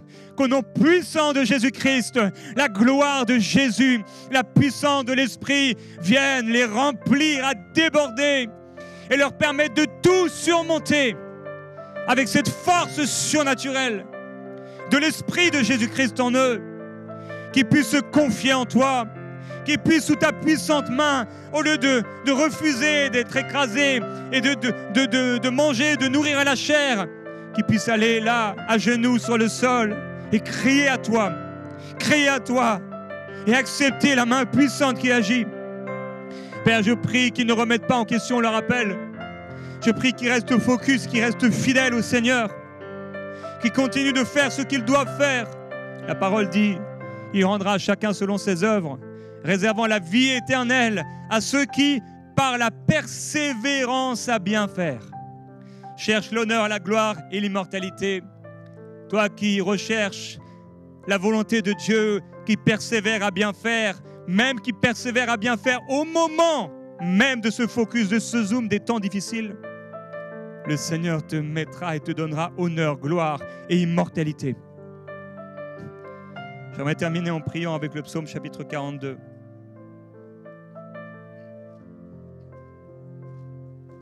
Et pendant cette prière, reçois la présence du Seigneur et je prierai également pour la guérison. Comme une biche soupire après des courants d'eau, ainsi mon âme soupire après toi, ô Dieu. Mon âme a soif de Dieu, du Dieu vivant. Quand irai-je et paraîtrai-je devant la face de Dieu? Père, je prie pour ces frères et ces sœurs qui à un moment ont eu une telle soif de toi. C'était un moment de réveil spirituel. C'était un moment de grâce. C'était un moment où il y a une présence, il y a une ferveur, il y a un zèle. Il y a un nouveau commencement qui s'est manifesté. Ils t'ont cherché. Et comme dit ce passage, mes larmes sont ma nourriture jour et nuit. Pendant qu'on me dit tout le temps, où est ton Dieu? Il s'est passé des choses qui ont changé cette soif de Dieu en larmes, en agonie, en souffrance. Les gens se sont moqués de la situation, le diable s'est moqué de la situation comme si ce chrétien, c'était anormal ce qu'il vivait, comme si c'était le pire des chrétiens, comme si ce chrétien n'avait pas la foi, alors que tout simplement, il est dans la fournaise de l'épreuve. Et que le diable essaie de le ramener en arrière et d'amener ce chrétien à lever le poing vers le ciel en disant « Dieu, c'est ta faute !» Voici pourtant ceux dont je me souviens avec effusion de cœur. Je marchais avec la foule et m'avançais avec elle vers la maison de Dieu, au milieu des acclamations et de la reconnaissance d'une multitude en fête. Père, je prie pour ces frères et ces sœurs qui se souviennent de ces bons moments, de ces moments de réveil spirituel, mais qui sont en ce moment, dans ce zoom, des moments difficiles. Et pour certains, ça dure depuis plusieurs années déjà. Ils ont l'impression de sortir la tête de l'eau et qu'à un moment, on leur enfonce la tête dans l'eau. Mais Père, je te glorifie et je te loue, parce que ce soir, tu les amènes à l'autre bord. Ce soir, tu donnes de la persévérance à quelqu'un, une force spirituelle à quelqu'un par l'Esprit, pour emporter la victoire, pour sortir de la grotte, pour sortir du sommeil spirituel, de l'incrédulité, et se lever à nouveau et se mettre à marcher à nouveau, avec la force que tu leur donnes. Pourquoi t'as battu mon âme et gémis-tu sur moi? On pourra prendre ce chant. Pourquoi t'as battu mon âme et gémis-tu sur moi? Attends-toi à Dieu, car je le célébrerai encore pour son salut. Quelqu'un doit dire ce soir, pourquoi mon âme t'a battu au-dedans de moi? Jésus dira, mon âme est triste jusqu'à la mort. Tu n'es pas ton âme, tu es un esprit. Parle à ton âme maintenant, parle à cette tristesse, parle à cette souffrance qui s'est attachée à ton âme. Parle à ton âme et dis à cette âme qui est peut-être sous la dépression, mon âme, pourquoi t'as battu? Et gémis-tu au-dedans de moi? Espère en Dieu et il agira. Dis-le avec moi, mon Dieu agira. Dis-le avec moi, dis-le à haute voix, mon Dieu agira. Dis-le au nez du diable, mon Dieu est pour moi et mon Dieu agira. Mon Dieu est fort, je m'attends à Dieu. Je m'attends à Dieu, même si un abîme appelle un autre abîme. Il dit, toutes tes vagues et tous tes flots passent sur moi. À un moment, dans ses difficultés, il a l'impression que c'est Dieu lui-même qui faisait venir des vagues sur lui et des vagues sur lui. Parfois, la tribulation et la difficulté est si grande qu'on a l'impression même que Dieu en est l'auteur. Il dit, je dis à Dieu, mon roc, pourquoi tu m'as oublié? Pourquoi dois-je marcher dans la tristesse, sous l'oppression de l'ennemi? Mes os se brisent, mes adversaires me déshonorent en me disant tout le temps, où est ton Dieu? Père, je prie pour cette personne qui dit, Dieu m'a oublié. Je prie pour cette personne qui passe par ce temps difficile. Je prie pour ce frère, pour cette sœur qui passe par cette vallée de l'ombre de la mort. Et que le diable est en train d'éteindre la foi. Mais ta parole déclare que tu n'éteins pas le lumignon qui fume. Alors au nom de Jésus-Christ, je déclare que là où il y avait juste un lumignon, là où c'était juste des braises, tu souffles sur ces braises. Est-ce que vous pouvez chanter? Pourquoi mon âme? Pourquoi mon âme? Au nom de Jésus, tranquillement, je déclare au nom de Jésus-Christ que toute oppression spirituelle, il quitte ces personnes. Je prends autorité maintenant au nom de Jésus-Christ contre les oppressions dans les pensées, les attaques sataniques, les mensonges, de quitter maintenant au nom de Jésus. Les douleurs maintenant dans la nuque qui viennent amener une oppression spirituelle. des souvenirs des péchés d'autrefois qui ont été pardonnés par le Seigneur et que le diable vient ramener à ton visage, à ta conscience. Au nom de Jésus, sois libéré ce soir. Si c'est toi, tu as besoin de cette délivrance, lève-toi là où tu es et reçois au nom de Jésus la délivrance de cette oppression spirituelle. Sois libéré au nom de Jésus.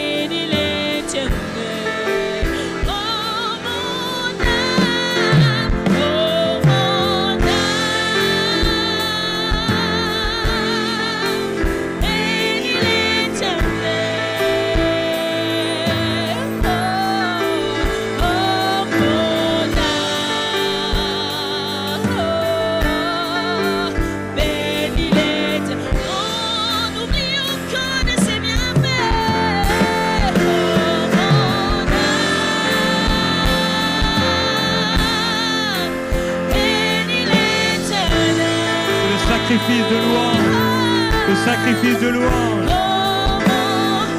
Dis-lui, Seigneur, je t'aime, je t'aime, je t'aime. J'ai pas tout compris, mais Seigneur, je t'aime et je t'aimerai encore.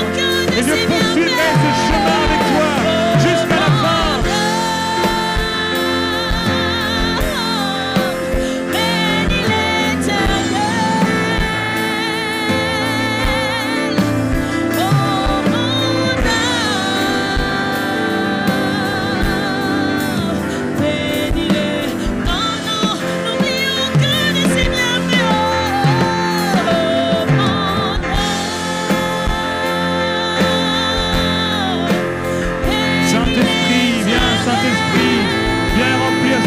Seigneur, tous ceux qui écoutent, au nom de Jésus, ils soient remplis, que leur âme soit satisfaite.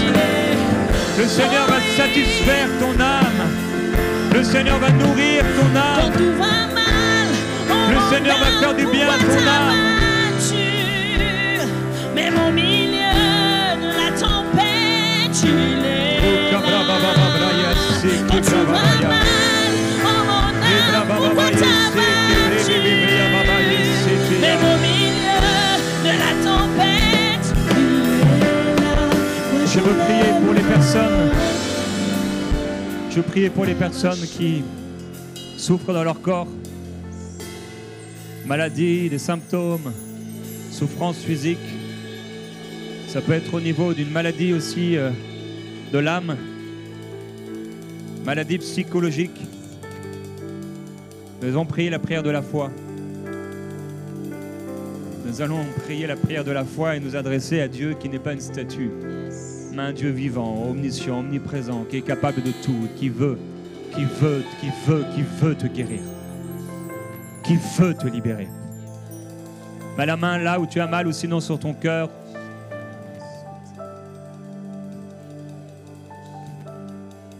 Et au nom de Jésus-Christ maintenant, je prends autorité contre toute maladie. Libre maintenant. Au nom de Jésus. J'ordonne à toute maladie. Maladie, quitte ces corps maintenant. Maladie, oppression, sortez maintenant. Libre, libre, libre. Libre maintenant, au nom de Jésus. Libre, libre. Je coupe maintenant ce lien au nom de Jésus-Christ. Je déclare que toute malédiction est brisée. Je libère cette personne de ces chaînes maintenant, les chaînes de la maladie. Les chaînes de l'insomnie soient libérées maintenant. Sois libéré des chaînes de l'insomnie. Sois libéré de cette douleur maintenant. Au nom de Jésus, il y a une douleur là qui vient sur toi à l'intérieur. Et régulièrement, personne qui a des problèmes de digestion maintenant reçoit la guérison. Libre maintenant, libre, libre. Libre au nom de Jésus. Seigneur, merci. Merci pour la guérison. La guérison, sans que j'ai besoin de nommer ses membres. Les pieds, Seigneur, les mains, la tête, le corps, les organes. dans le nom de Jésus, l'eau, les eaux, le sang. Au nom de Jésus, que tout soit purifié par la puissance de Jésus-Christ. Ce soir, le Seigneur fait des guérisons maintenant. Ça se passe maintenant, en toute simplicité. En toute simplicité. Quelqu'un a dit, sur ta parole. Pierre a dit, sur ta parole. Jésus a dit une parole. Cet homme a dit, ne rentre pas dans ma maison, dis seulement une parole. Mon serviteur sera guéri. Ce soir, mon frère, ma soeur, reçois la parole de guérison pour toi. Et crois que maintenant même, au nom de Jésus, tu reçois la guérison. Alors maintenant, comme un geste de foi, lève la main vers le Seigneur. Et amen, prends cette guérison qui est là dans le ciel. Dans le Dieu qui guérit. Je suis le Dieu qui te sauve. Et le Dieu qui guérit de toutes tes maladies. Le même Dieu qui te pardonne de tous tes péchés. Qui t'a pardonné de tous tes péchés. Et ainsi tu es un enfant de Dieu. C'est le même Dieu qui te guérit de toutes tes maladies. Il n'y en a pas une seule qui ne peut guérir. Son sang a coulé de ses mains pour guérir tes mains. Il a coulé de son front pour guérir ton crâne, ta tête. Il a coulé de son dos pour guérir ton dos. Il a coulé de son intérieur alors qu'on lui a percé le flanc pour nourrir ton cœur, tout organe vitaux. Le sang a coulé de ses pieds pour guérir tes pieds, ta marche, tout problème de circulation. Au nom de Jésus, sois guéri là où tu es. Reçois la guérison. Reçois la libération là où tu es. Reçois maintenant. Alors avec cette main tendue vers le Seigneur pour prendre la guérison. Maintenant, mène-la par la foi comme un geste de foi vers la partie de ton corps malade. Et si c'est une partie intime, dans ton bas-ventre, sur ton ventre maintenant, ou ton cœur, au nom de Jésus, reçois la guérison maintenant. Reçois maintenant. Le Seigneur guérit maintenant. Il le fait en toute simplicité. En toute simplicité. La puissance du Seigneur est là pour guérir. L'onction de Jésus est là pour guérir. L'onction de Jésus est là pour guérir. Tu vois ta main posée sur toi? C'est la main de Jésus posée sur toi. C'est la main de Jésus posée sur toi. Pour apporter la guérison et la force à ton corps qui est malade. Hébreux 11 nous parle également de ces gens qui, après avoir été malades, ont retrouvé leur force. Ok, tu as passé par la maladie, tu as été attaqué, ok. Peut-être cause naturelle, peut-être cause spirituelle, satanique. Peut-être tu as ouvert des portes aussi, peut-être le péché. Ou peut-être aussi une mauvaise hygiène ou des choses qui n'ont pas été respectées. Quelle que soit la source, nous savons qu'elle n'est pas Dieu. Nous savons qu'elle n'est pas Dieu. Dieu n'envoie pas la maladie, Dieu envoie la guérison. Sinon, à un moment ou à un autre, il l'aurait enseigné. Il l'aurait dit clairement. Il l'aurait dit, il aurait pris une maladie à Pierre sur qui il allait bâtir l'église. Il aurait donné une bonne maladie à Pierre. Mais non, il a guéri la belle-mère de Pierre. Et quand tu es proche du Seigneur et plus tu t'approcheras de lui, plus son onction et sa gloire te couvrira et empêchera aux maladies de s'approcher de toi. Je suis le Dieu qui te guérit. Je suis le Dieu qui te guérit. L'Éternel est mon berger, je ne manquerai de rien. Il me fait reposer dans de verts pâturages. Il me dirige près des eaux paisibles. Il va diriger ton âme vers ces eaux paisibles et ça commence ce soir. Tu vas dormir bien. Quelqu'un dormait très mal. Lève la main, c'est toi. Tu dormais très mal. Mais ce soir, tu vas dormir comme un bébé. Et à partir de ce soir, tes nuits vont être paisibles au nom de Jésus. Une femme avait des règles douloureuses, mais maintenant ça s'arrête au nom de Jésus-Christ. Une femme avait un problème pour enfanter. Et au nom de Jésus, le Seigneur pose sa main sur toi pour te guérir et ouvrir maintenant ce qui était fermé. Ce couple, cet homme, au nom de Jésus qui était fermé, qui était infertile, devient fertile par la puissance de Jésus-Christ. Les mensonges de l'ennemi qui empêchaient la gloire de Jésus à se manifester, qui a mené la pauvreté spirituelle, la pauvreté physique. Maintenant, ces mensonges sont éradiqués, éloignés au nom de Jésus-Christ, pour amener la parole de la vérité qui libère la parole de la foi, le oui et le amen en Dieu. Non pas le peut-être, mais le oui. Oui et amen en lui. Le peut-être vient des hommes, le peut-être vient du diable. Seigneur, nous disons et nous acceptons et recevons le oui et le amen dans notre vie. Nous avons été guéris, nous avons été sauvés, nous avons été délivrés. Tu nous as enrichis. Nous acceptons ton sacrifice et la puissance de ton sacrifice. Et me conduis dans les sentiers de la justice à cause de son nom. Quand je marche dans la vallée de l'ombre de la mort, je ne crains aucun mal, car tu es avec moi. Il est avec toi dans ce temps difficile. Ta houlette et ton bâton, voilà mon réconfort. Ta houlette pour me diriger et ton bâton pour frapper le lion et l'ours. Tu dresses devant moi une table en face de mes adversaires en sortant de la vallée. Et parfois même au milieu de la vallée, une table commence à être dressée. C'est comme la nappe qui descend devant Pierre. Et c'est comme une vision. La Bible dit, nous étions comme dans un rêve. Oh, quelqu'un va entrer comme dans un rêve au nom de Jésus. À cause d'une relation avec Dieu qui va devenir si intense et si belle. Oui, ce que Dieu va faire dans ta vie va être si beau que tu oublieras les années de souffrance passées. Reçois, mon frère, ma soeur, s'il te plaît, comme une encre solide dans ton cœur, dans ton âme, cette parole de Jésus pour toi. En face de mes adversaires, tu ondules ma tête et ma coupe déborde.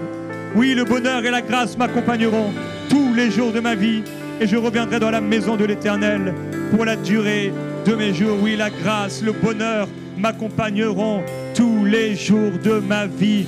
Reçois au nom de Jésus-Christ la joie du Seigneur qui est ta force. Espère en Dieu, car il agira. Et rappelle-toi que la couronne incorruptible sera posée sur ta tête. Nous ne sommes pas de ceux qui se retirent. Nous sommes de ceux qui persévèrent pour sauver leur âme. Alors, mes frères et mes sœurs, le Seigneur m'a envoyé pour vous encourager ce soir et vous encourager à persévérer dans le Zoom, peut-être le moment difficile que vous êtes en train de vivre. Mais sachez que le Seigneur Jésus est là dans ce temps difficile et qu'il va vous en faire sortir. Je ne parle pas de la maladie parce que ça c'est fini. Ça s'est passé il y a quelques minutes. Tu as reçu ta guérison. Crois que tu as reçu et tu le verras s'accomplir. Et tiens ferme sur ta position de foi. Alors l'Esprit de Dieu lui-même te mettra à cœur ce que tu dois faire et les gestes à poser afin de faire les choses comme il le veut. Vous êtes bénis au nom du Seigneur Jésus-Christ. Continuez de marcher avec le Seigneur, de vivre dans l'unité, dans l'amour ici dans cette église locale et dans l'église où vous êtes, dans les régions d'où vous venez, les villes d'où vous venez. Marchez dans l'unité, dans l'amour, frères et sœurs. Servez le Seigneur et servez-le de tout votre cœur. Marie, aimez vos femmes comme Christ a aimé l'église et s'est donné lui-même pour elle. Femmes, aimez vos maris, soumettez-vous avec amour, même à ceux qui sont difficiles, parce que sans parole et avec votre attitude de douceur, vous pouvez le gagner pour Christ. Et il deviendra cet homme que vous avez pensé épouser. Enfants, obéissez à vos parents. Amen. Selon le Seigneur. Amen. Que Dieu vous bénisse.